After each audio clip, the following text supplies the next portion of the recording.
Doctors of Reddit, what made you say how? Are you still alive? Patient stabbed himself in the neck with a thermometer that pierced his trachea. Missed all the important arteries, carotids, vertebrals, just hit some minor nerves. Good guy patient, provided his own temperature reads until they removed the thermometer.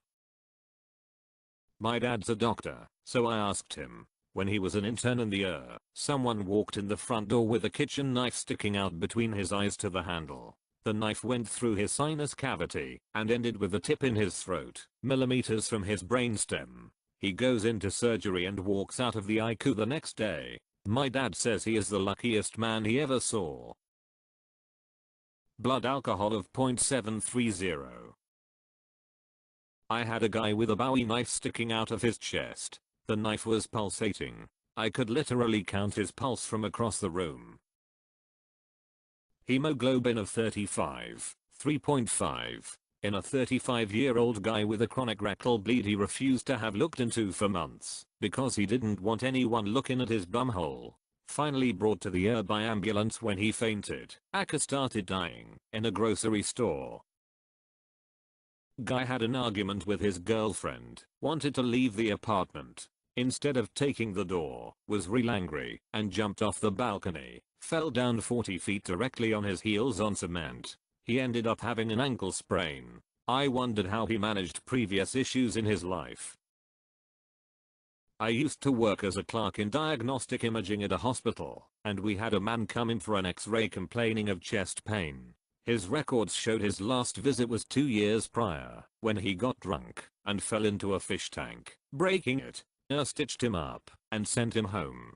Fast forward 2 years, and we are all gathered around the computer screen looking at an x-ray that showed a 12-inch long piece of fish tank glass sitting in his chest, with his aorta resting right on top of it. It was on an angle running from his left shoulder down towards his right hip. There were other shards of glass too, but this one was the biggest. Emergency surgery happened right away. Edit. To help clarify, this happened in Canada.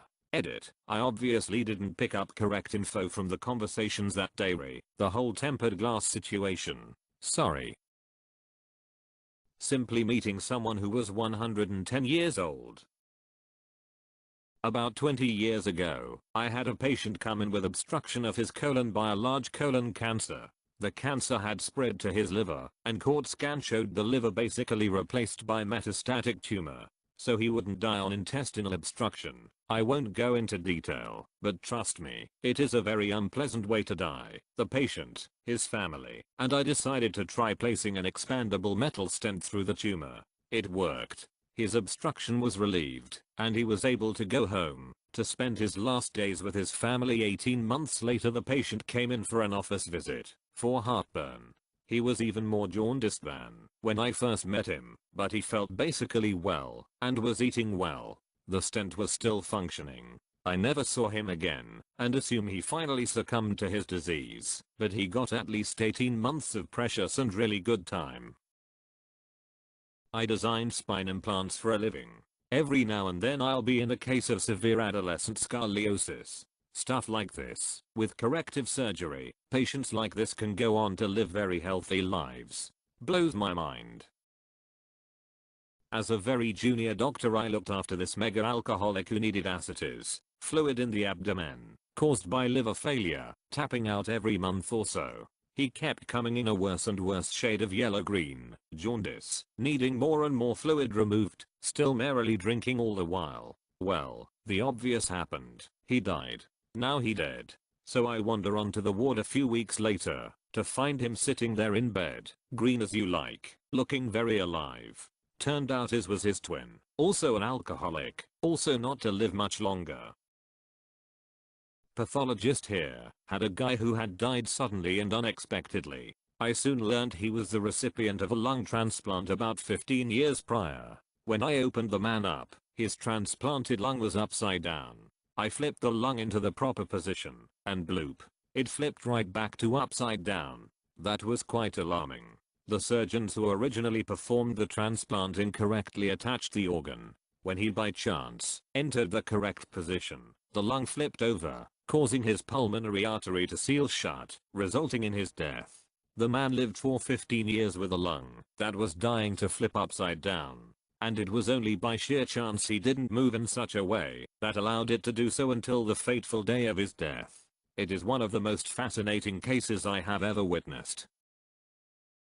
I have thought that, after seeing some CORD scans of lungs in severe COPD, it's like there is no normal lung tissue, just huge air pockets. It is hard to see how they exchange oxygen and carbon dioxide at all.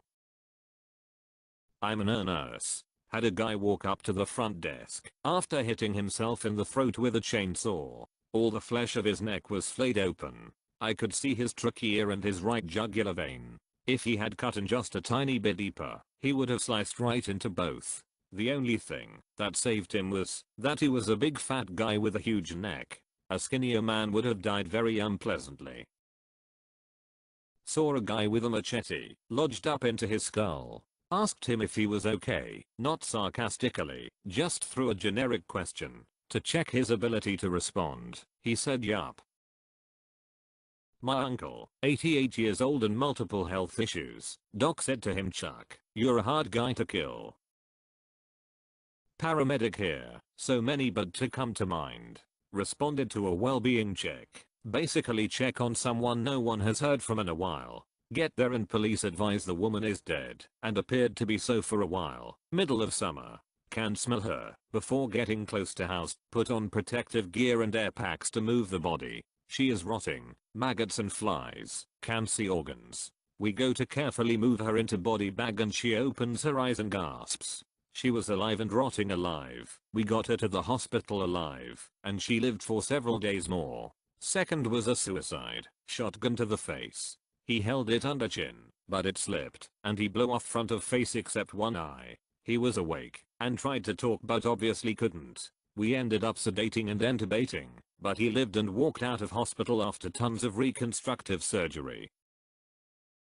I was in school to be a paramedic, and I was doing my externship in an ER. A guy came in happily complaining about a sore on his belly that wouldn't heal. He was really pleasant, and didn't seem to be in much pain. When he lifted his shirt, we could see his liver. Had a patient with end-stage renal disease, uncontrolled diabetes, uncontrolled hypertension, and high cholesterol. He was surprisingly mobile considering his condition. Had a patient who was stabbed multiple times. He was apparently leader of some gang, and they thought he was conspiring against them.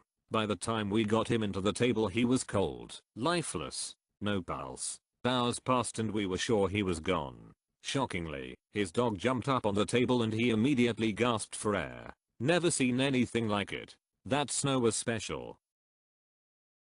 Paramedic, not doctor. Had a patient who used a circular saw that snapped, and a fragment broke off, and penetrated the side of his neck. Scan at hospital showed it came ridiculously close to a main artery. Old guy comes in with his wife. She tells me he passed out last week and I couldn't wake him up. After about 2 minutes he came around, and he didn't want to go to the hospital, so we booked an appointment to see you. I'm a little concerned by this, and his heart rate is a little slow, so I sent him for an EKG, heart rhythm tracing. I get a call about an hour later from the cardiologist reviewing the EKG, calmly thanking me for sending him in, because the wiring in his heart essentially wasn't working, and he could drop dead at any moment, again. Because the week before, he hadn't passed out, he'd died. Through some lucky miracle his heart started again. He's got a pacemaker now, and he and his wife are doing just great. The bone protrusion through the neck, that's not a good sign. I'm gonna need a second opinion. My grandfather, at doctor's office with chest pains. Doctor insists he goes to the ER for emergency surgery as he is having heart issues. My grandfather refuses to be taken there, escapes, drives off, goes and visits his friend for 3 hours, then heads to the hospital. Arteries so clogged they had no idea how he was alive, let alone able to drive. Then he gets a rare brain tumor in an advanced stage. Doctors gives him 6 months, maximum, to live. It took him 4.5 years to finally pass away. Miss you, Pop Pop. I'm a paramedic and got a call to an attempted suicide by shotgun. The guy had put the shotgun under his chin and literally shot his face off, but completely missed his brain. No mouth, no teeth, no tongue, no nose, and no eyes. Just a bloody half head that was still alive and breathing through a hole where his mouth used to be. It's the most terrifying thing I've ever seen. The guy who was hiking around his drug rehab place who picked up a baby rattlesnake, which promptly bit him. When asked why he picked up a baby rattlesnake, he said, in a Russell Brand type British accent, "It just looked so friendly." I have a mate who is a doctor in the major trauma section of the Edith Bundaberg Hospital in northeastern Australia. He's got quite a few tales of trauma being in that part of Australia, but one of his best that springs to mind is when he had a guy drive his ute to the ambo entrance, walk himself into Ed with one arm firmly holding his abdomen and proceed to demonstrate, by removal of his arm from his abdomen, that he had been disemboweled by a 6-foot kangaroo. Saw a 65-year-old man who'd broken his femur falling off a roof he had been fixing, landing on a fence and basically snapping. He couldn't move and was rushed to hospital. Once he was stable, I asked for his history. 1969, driving a motorcycle in a motorcycle truck collision, broke back and hips. 1970, leg was destroyed by a machine gun in a riot in his home country, immobilized for 2 years, and became infected. 1980, involved as a passenger in head-on car accidents. Within 2 months of each other, everyone else died in each event. He broke his hips and knees again both times. 1997, fell off another roof and broke his back. 2003, shooting a shotgun on a farm. It exploded in his hands and now can barely move his left hand. 2010, workplace accident, broke his back. 2013, fell off a small cliff and broke his back. 2017, his wife tells him to be sensible. Then has current accident. We are getting there with his rehab. Former paramedic here, metal fence post, like you see in backyards, through the chest, all the way through. A car crash put it there. He was alive when I got him to the trauma center. Don't know if he left alive. I was on a rotation in a rural place, where I met a guy who had been out in the woods somewhere, when he felt suddenly faint, sweaty with severe pain in his belly. He collapsed but somehow managed to crawl out toward the main road, where he got the attention of a passing car that brought him to the hospital. He had an abdominal aortic aneurysm that had ruptured with all his blood pumping out into his belly and somehow survived till he got to a hospital and had emergency surgery. When I met him, he had recovered and was nearly being discharged home. He showed me his scar, telling me how he didn't know how he made it either, except that he knew he wasn't going to if he didn't keep crawling. They were really made tough out there.